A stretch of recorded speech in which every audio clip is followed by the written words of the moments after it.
this one because it has a shirt pattern and the pants. And even though these are technically actually shorts, I'm just gonna extend it maybe 2 inches, and they should be long enough for pants in the size small for my son. So for the pants look pretty big.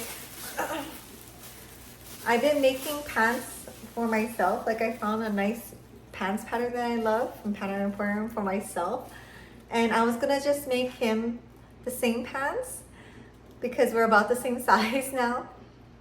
But he tried it on, and yeah, men cannot wear women's pants.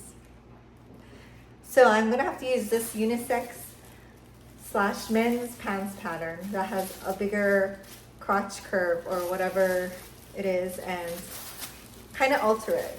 This is like the shorts that I was telling you, and they look super wide, right? So I'm gonna have to kind of narrow it down.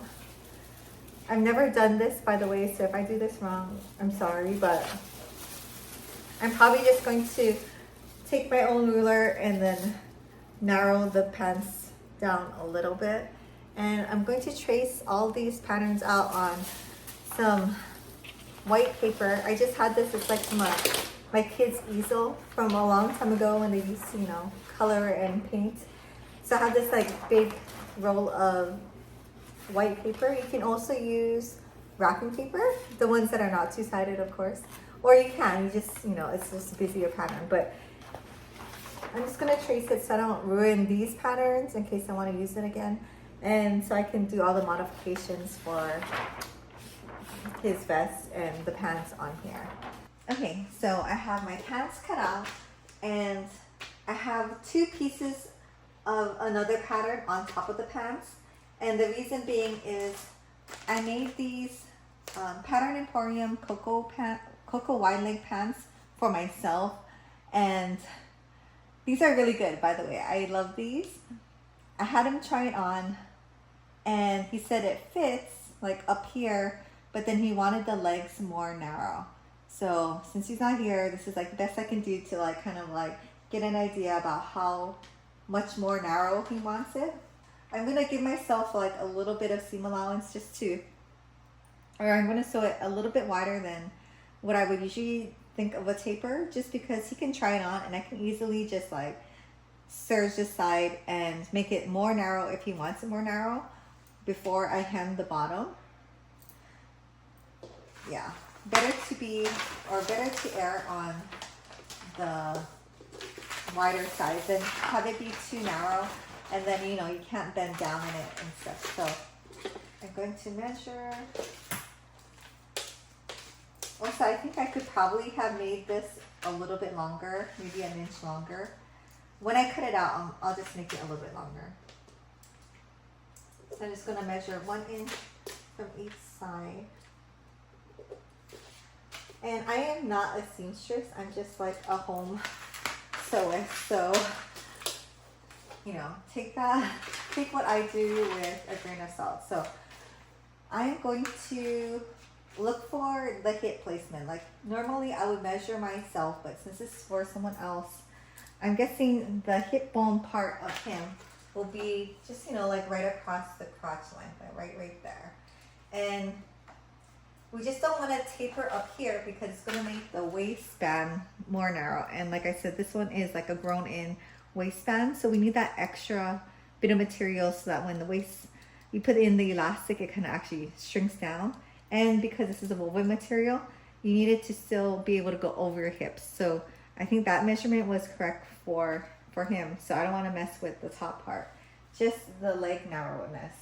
So I'm going to go ahead and grab my yardstick. Okay, so let's do the outer parts first because that's the easiest. It's pretty straightforward pattern. There's no real curve in it. So I'm just going to draw a line from here all the way to the mark that I made up there.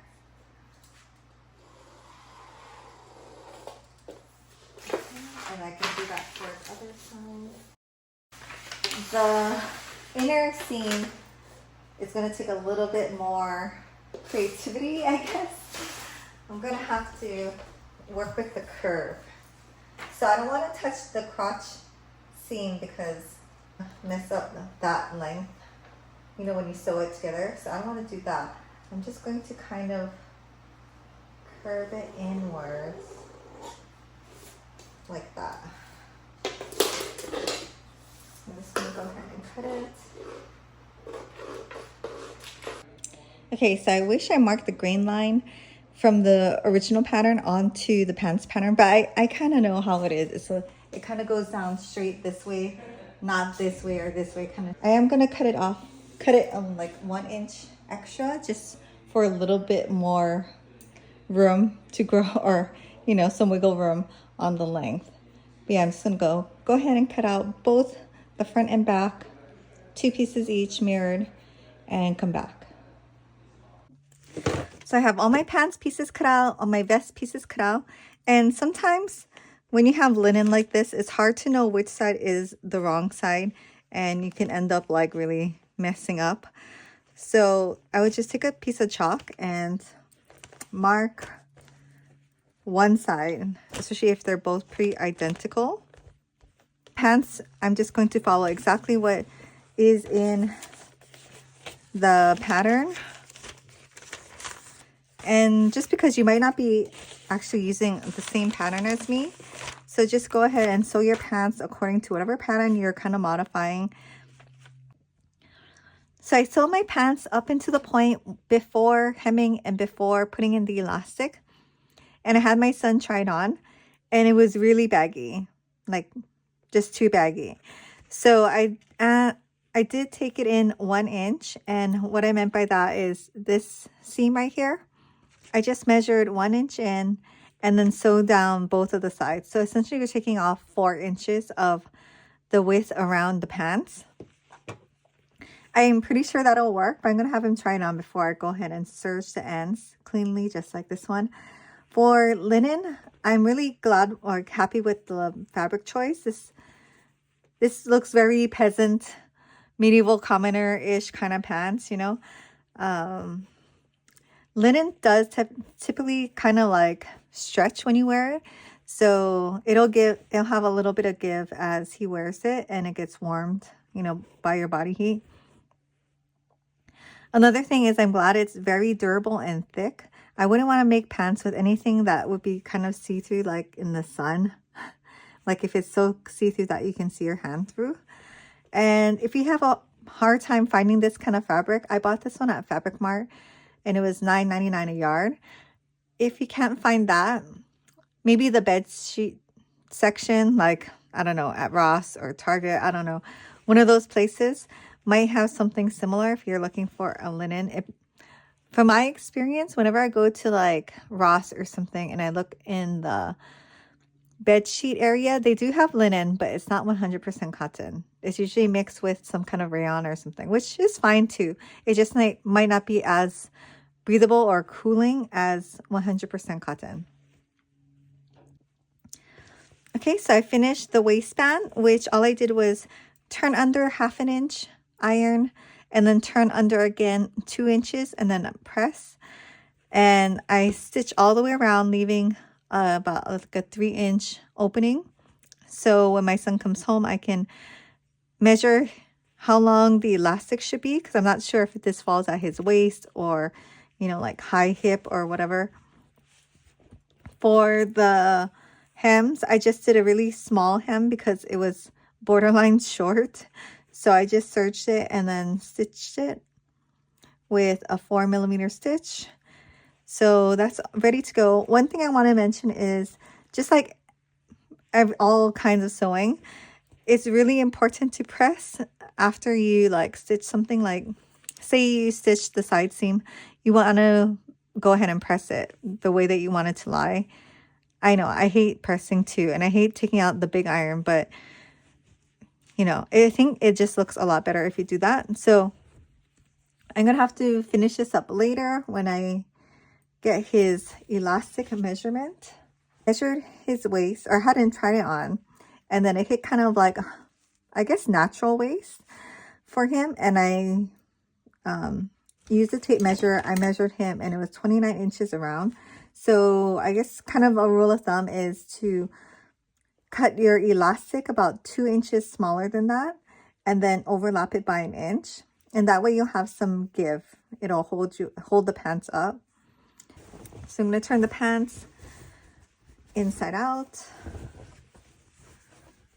Thread my elastic through the 3-inch gap that I made. So one thing I didn't do because I was lazy is base the seam allowances down on the inside. Because I have a serge, it's kind of easy to get the elastic through. Plus it's a wide elastic casing.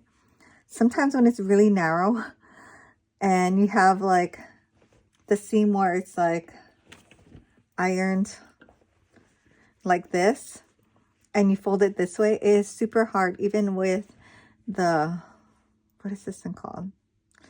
Well, with this thing to get the elastic through here. So anytime you have your seams like this and you need to do the casing, make sure you base on both sides, and you can pull it out later, but it'll save you so much time and frustration. Like you see here, because the seams are facing this way, I have to find the middle point, and I'll be able to, but it just takes a little bit of time. And this is a 1.5 inch elastic.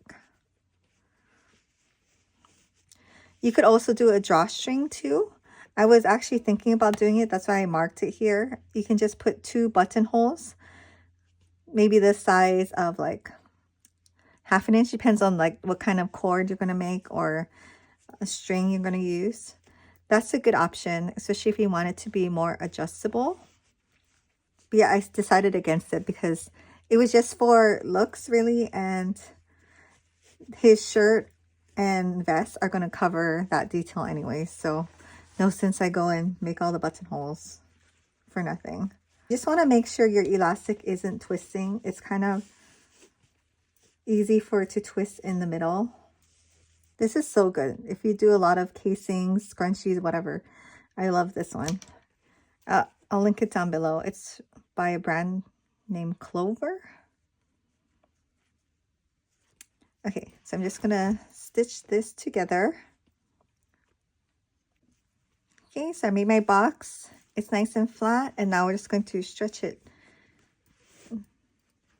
out the elastic. And then I'm just going to continue this top stitch right down here and close up the casing. Okay, and now we're just going to evenly spread out the material around the elastic, and I'm just going to do a blind stitch from the outside and just sew down here and over here, just on the sides, and that'll help the elastic keep from twisting around while wearing it. Okay, so pants are done, and I did put a little tag in there. I just basted it in just so that he can see clearly which side is the front and the back. It's a little hard to tell with these pants, but yeah, so this is done, and let's finish up the vest.